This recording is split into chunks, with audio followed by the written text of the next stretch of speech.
Borászunk Vörös Stefani, akit egyébként 2010-ben az év Tokaj-hegyi borászának borfelülének választottak meg. Lehet, hogy valaki nem tudja, de eredetileg Stefani 18 esztendővel ezelőtt egy 2 éves tanulmányútra érkezett Magyarországra, de közben megismerte Berez Zsolt. Gyönyörűek a borok, amelyeket ma este szeretnénk önöknek bemutatni. Én meg is lepődtem, annyira jó. Eddig is jók voltak oda akarok kiukat, hogy eddig is jók voltak Stefani borai, mert ha nem lettek volna elég jók, akkor én bizony be nem tettem volna a kínálatunkba őket. De úgy érzem, hogy évről évre jobbak Stefani borai. Ugyanúgy, ahogy a borok, Stefani is érik.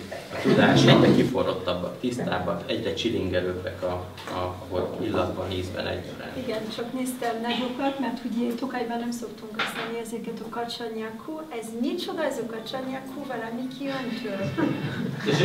Ez micsoda? Ez ilyen, hogy lelegzel, és hát ad hozzá oxigén, és valami varázsat. Elnézést, de hát ennyire. Ti biztos? Elmondom. Ezt úgy hívják, hogy a lélegző cseppőr, miközben áthalad rajta a bor, levegővel dúsul, tehát ezáltal kisimul a felszíne, és jobban elengedi az aromáit. Íze is harmonikusabb lesz, és teljesebb lesz az illata is a bornak. A másik pedig, hogy ha valaki ügyesen használja, nekem most már megy, akkor gyakorlatilag tényleg cseppőrként is működik, tehát cseppmentesen tudunk úgy tölteni, hogy nem vagyunk nyomot az asztalon vagy az abroszon. Majd adok egyet. Biztos mindenki észrevette, hogy most a kis lélegző cseppőr nélkül töltöttük. Miért volt ez? Stefani megkóstolta cseppőr nélkül és cseppőrrel, és azt mondta, hogy ennek a bornak nem tesz jót ez a kis ketyere. Hát nem azért szeretem Stefanit, mert jó kóstol, azt hozzátenném, hanem mert nagyon jók a borai. Óriási különbség érződik már az illatban is a furmint és a házlevelű között. A házlevelű egy picit illatosabb.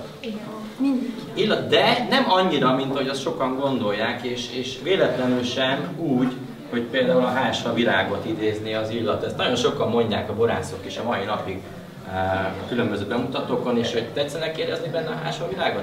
Nem érezzük, mert nincs benne. Ugye? Tehát ez nem innen a név. Ez nagyon fontos. A bor száraz, kerek, harmonikus savakkal rendelkezik.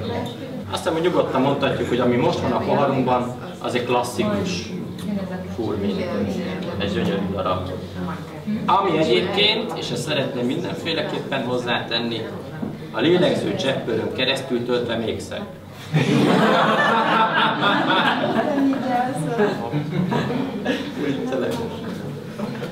Én megmondtam előre, hogy Stefani megéregezték, szerintem többet is, úgyhogy Stefani elől, borai elől, a borai máskor se térjenek ki, hogyha szembe jönnek bárhol is. Köszönjük szépen!